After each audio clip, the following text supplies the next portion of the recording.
Hello students. In today's class, we'll be starting with a new chapter, that is financial institutions. So in the previous unit, it was all about stock exchange operation and financial intermediaries. With reference to stock exchange we have studied. So here in this financial institutions, we are going to study various types of financial institutions like RBI, commercial banks, development banking, NBFCs, mutual funds and insurance companies, as well as investment institutions in detail. So the first question comes, what do you mean by financial institutions? What is the meaning of financial institution? Financial institution is a company engaged in the business of dealing with financial and monetary transactions such as deposits, loans, investments, and currency exchange. Virtually everyone living in developed economy has an ongoing or at least period need for the services of financial institutions. So all type of financial transactions are included, as well as this service is rendered by financial institution. So then what do you mean financial transactions? It could be accepting the deposits as well as lending the loans also. So they are acting as a custodian of your savings, and with the fair amount of agreed returns they are giving to you, and at the same time even they are lending for varieties of purposes. It could be the loans for housing, or else vehicle loan, crop loan. There are various types of insurance which is involved. There are mutual funds, there are stock market. Okay, so there are variety of investment avenues which these financial institutions are giving you. So they are term lending institutions which provide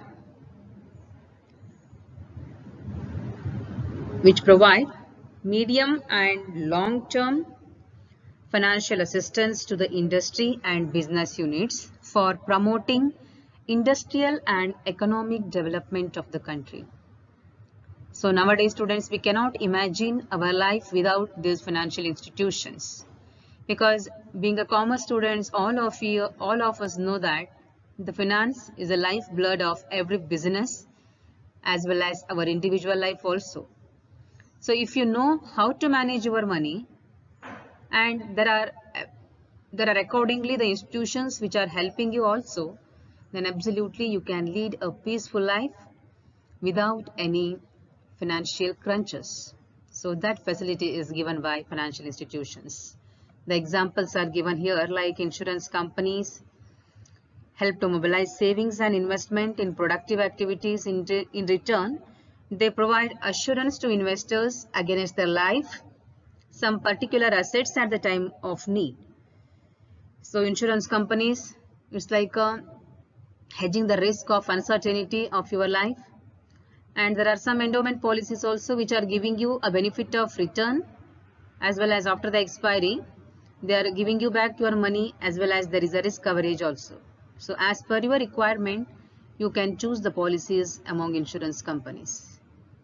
In other words, they transfer their customer risk to loss to themselves. So it's a hand-to-hand process students. Financial institute, it starts with the scratch of the savings of the customers which has been mobilized, okay, and they have been channelized into the various avenues, profitable avenues, so that they are evenly, the risk of the uncertainty is evenly shared among various investment avenues, and through which there is more capital formation, and directly or indirectly the economic development you are contributing, each one of us, through our savings as well as investment and the lending process. It is part and parcel of the monetary cycle. For example, you have checkbook facilities, you have online banking facilities, or else any SMS alerts, or else any financial advices given by the banks or any other financial institutions has to be charged. Okay, ATM services is not a free. The debit card, credit card, whatever facilities even the check leaves, whatever you have, also will be charged annually. Hope you know that, right?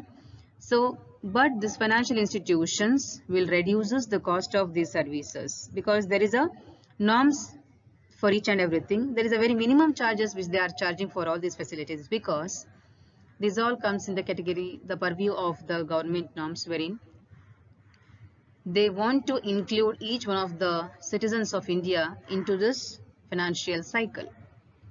So if you have a banking, then absolutely you are free from so many drawbacks of the money lenders and other which were there earlier. Okay, but now they will see to it that each one of the person will come to this banking, or they are making utilization of this financial institution. So thereby they are trying to reduce the cost of financial services what they are providing. Then it is considered very important for the development of financial services in the country. There are various types of financial services, students. Not only the primary motto of this financial institutions is to lending as well as accept the deposits. So they are channelizing your money into various performers, as I told you. But along with that, there are other financial services are given by these departments also. Financial institutions not only cover banking areas, there are banking as well as non-banking financial corporations. That means there are a variety of services which are given by this financial institutions. So it helps the development of the economy. It advises the customers to how to deal with the equity and other securities bought and sold in the market. That means they are acting as the advisors. There is a concept called as merchant banking, wherein even though the term is associated with this banking, but what is their main function? They are working in the functional areas of advisory functions. They are not into direct dealing with the cash. And it helps to improvise decision making because it follows the systematic approach to calculate the risk and reward. They have clear-cut instructions. If you have a long-term period, they will suggest you some other investment avenues. If you have medium-term or short-term, so accordingly they are suggesting you the different avenues which are in front of you. Yeah. So risk and reward will be very much managed as well as balanced by these financial institutions. So as I told you, there are classifications of financial institutions as banking and non-banking. Banking, you know, whose main purpose will be accepting the deposits and lending loans. But whereas non-banking, NBFCs we call it as Industrial Development Bank of India, LIC and Unit Trust of India. So Industrial Development Bank, for there is some purpose, okay, pre-designed purpose for each and everything.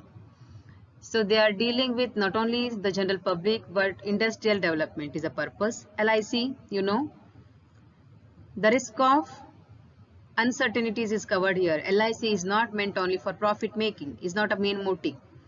Okay, there might be after that there are some endowment policies also which gives you risk coverage as well as returns also. But what is the main motto? You are not allowed to make profit with these insurance companies. Clear? So that is the main motto because it's the primary motto is to cover the maximum risk of uncertainty. So there is Unit Trust of India also a part of your mutual fund units. So you can see here the difference between NBFC and bank. NBFC, they cannot accept demand deposits. The deposit accepted by NBFC is not insured and they are not eligible for payment system. Okay, so their main function is they are not creating the credit, they are not a part of the payment mechanism. You cannot pay through Google Pay, or else they are not giving you ATM or debit card also. So they do not provide any transaction services, whereas bank, on the contrary, they can accept the deposits The bank deposits are insured up to rupees 1 lakh per depositor, and bank can issue checks drawn on themselves. So all types of financial transactions are done by bank, but whereas NBFCs, it is only advisory and non-banking transactions are done here. Okay, they are only acting as purveyors of credit and they will not create any credit directly. So that is the difference between NBFC and bank. So look at this financial institutions, the types of financial institutions, namely RBI, commercial banks, development banks, NBFCs, mutual funds, insurance companies, and investment institutions. So let us see one by one. So just to name out the objectives of RBI, they manage monetary and credit system of the country. They stabilize internal and external value of rupees. For balanced systematic development, that is favorable balance of payment, they will see to it. Organized money market in the country. Proper arrangement of agriculture and industrial finance. Proper management of public debt. To establish monetary relations with other countries of the world. For centralization of cash reserves, that is CRR and SLR of commercial banks. To maintain balance between demand and supply of currency, because once we start with the functions of RBI, you will come to know what are the main functions of RBI, wherein the issue of notes, credit control measures with related to inflation or deflation in the economy, okay, as well as there are some regulatory measures to be taken. Any new policies has to be introduced. CRR, SLR, that is base rates of lending rates, is prescribed by RBI. So almost all the functions are taken care by RBI itself because it's a supreme bank for all the commercial banks. Yes, students. So RBI already we have discussed. So in management of RBI, there are central board of directors, there are local boards and offices of RBI. The whole affairs of RBI is administered and managed by central board of directors. So this board consists of 20 members. Please remember, central board of directors consists of 20 members. Governor, who is the executive head of the bank. 4 deputy governors appointed by the Government of India for a period of 5 years. Then 4 directors nominated by local boards. 10 directors from various fields and 1 government official from Ministry of Finance. So they need to conduct at least, there must be at least 6 meetings in a year and the gap between the 2 meetings should not exceed 3 months. How many meetings, students? There has to be 6 meetings at least in a year with a time gap of not exceeding 3 months. So the governor and deputy governor are full-time officials of the RBI and are paid prescribed salaries and allowances, whereas other directors are given fare and allowances for attending the meetings. So this is about the management of RBI, wherein the governor is the chairman and also chief executive authority of RBI. So with this, we can conclude today's class, wherein we have just taken an introduction part of financial institutions and we have started with the first one, that is RBI. So in the next class, we will be studying with the organization of RBI, the different departments concerned with, and functions of RBI, which is very, very important for the examination point of view as well as for your knowledge also. Thank you, students.